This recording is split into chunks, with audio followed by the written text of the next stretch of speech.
Hello students, welcome back to Pearl's Excel and Molecular Spectroscopy series. So, today we'll start with lesson number 18, that is Introduction to Raman Spectroscopy.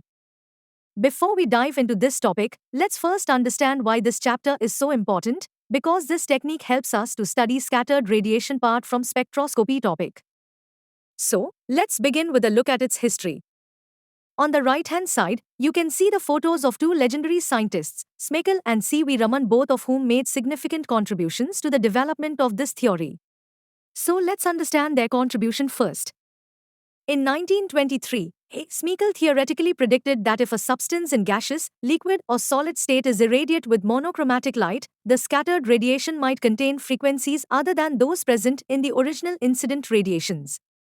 Later, in 1928, Sir C. V. Raman discovered that when a beam of monochromatic light was allowed to pass through some organic compounds such as benzene, toluene, carbon tetrachloride, etc., the scattered light at right angle to the incident light contains some additional frequencies over and above that of incident frequencies. This is known as Raman effect. So these are their individual contribution towards the Raman effect. Let's understand further. The lines whose frequencies have been modified in Raman effect are called Raman lines. And these new lines were observed on both the sides of the Rayleigh line, which has the frequency same as that of the incident light. Next, the lines having frequencies lower, longer wavelength than that of the incident frequencies are called Stokes lines. And those having frequencies higher, shorter wavelength than that of the incident frequencies are called anti-Stokes lines. Now all these concepts we clearly understand from the diagram. But before that, understands its criterias. Like, if nu I represents the frequency of the incident radiation and nu S that of the scattered radiation by a given molecular species, then the Raman shift in the form of Raman frequency is defined by delta nu is equal to nu I minus nu S. Here, the Raman shift does not depend upon the frequency of the incident radiation, but it is regarded as a characteristic of a substance causing Raman effect. Therefore, for Stokes lines, delta nu is positive, and for anti-Stokes lines, delta nu is negative. Remember this. This Raman shift generally lies within the range of 1 into 10 raised to 4 to 3 into 10 raised to 5 meter inverse, which falls in far and near IR region of the spectrum. Thus the energy changes, that is Hc, nu I minus nu S, in the scattered radiation in Raman effect corresponds to the energy changes accompanying rotational and vibrational transitions in a molecule. A typical Raman spectrum of carbon tetrachloride liquid is shown in below figure. Raman frequencies are characteristic of the scattering molecules and hence gives very valuable information about molecular structure when studied along with vibration, rotation spectra. Now see this image. From this image it's clearly understood that Rayleigh scattering has the frequency same as that of the incident light. And lower frequencies than that of the incident frequencies are called Stokes lines, and those higher frequencies than that of the incident frequencies are called anti-Stokes lines. And see that delta nu values negative for anti-Stokes lines and positive for Stokes lines. I hope here you clearly understood Rayleigh scattering, Stokes and anti-Stokes lines concept. Further, we'll see their mechanism part.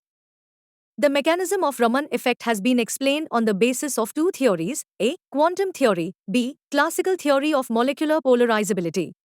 Where quantum theory deals with the energy and frequency term and classical theory deals with the polarizability. Here polarizability means tendency of an atom or molecule's electron cloud to be distorted by an electric field. That first of all you should know to understand further part. So let's start with quantum theory. The quantum theory explains Raman scattering as an inelastic scattering of photons. It involves energy exchange between the incident photon and the molecule. Its mechanism: a photon from the incident light beam interacts with a molecule. Then, the molecule absorbs some part of energy and is excited to a virtual energy state, not a real quantum state. Then, the molecule re-emits a photon as it returns to a different energy state, not necessarily the same as the initial one. So this is what exactly the mechanism we'll see through diagram. Now this mechanism have some types, in which first we see Rayleigh scattering. In this, no energy change, elastic scattering. Scattered photon has the same frequency as the incident photon. Second one is Stokes scattering. Molecule gains energy. Scattered photon has lower frequency than the incident photon. That is delta E is equal to h nu I minus nu yes. Then third one is anti-Stokes scattering. Molecule loses energy. Scattered photon has higher frequency than the incident photon. Occurs less frequently as it requires molecules to be in an excited state.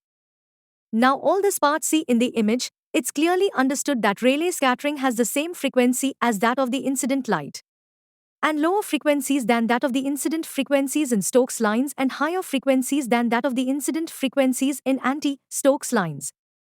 After understanding quantum theory, we'll start with classical theory of molecular polarizability. This theory considers how the electric field of light induces a dipole moment in the molecule and how this induced dipole radiates light at different frequencies. So here, polarizability alpha means a measure of how easily the electron cloud in a molecule can be distorted by an external electric field. Now, for a vibrating molecule, alpha changes with time due to molecular vibrations. So, induced dipole moment is given.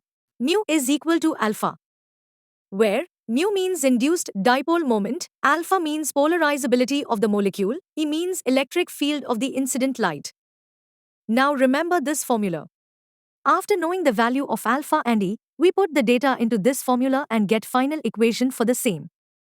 Therefore, for molecular vibration, alpha having value is alpha naught plus alpha dash cos 2 pi nu t. And E is equal to E naught cos 2 pi nu it. Now add both this value in previous formula, we will get the dipole moment, that is, mu is equal to alpha naught plus alpha dash cos 2 pi nu t into E naught cos 2 pi nu it. So this equation indicates that oscillating dipole emits radiation of frequencies.